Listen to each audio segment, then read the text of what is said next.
Septième édition de la Tiéké Tour. Une rencontre autour de cette semoule de manioc fermenté, denrée spécifique au peuple lagunais mais très prisée en Côte d'Ivoire.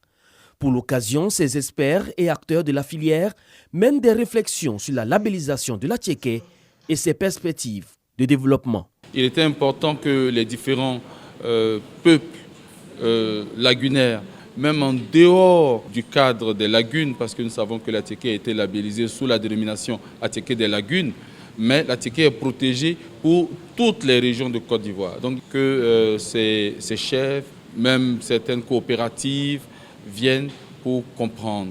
À Tiéké Tour, pour mettre en lumière l'importance économique de la Tiéké. Avec une production annuelle de plus d'1 million de tonnes, le secteur contribue à l'autonomisation des femmes et des jeunes dans les communautés rurales. Aujourd'hui, il y a la labellisation.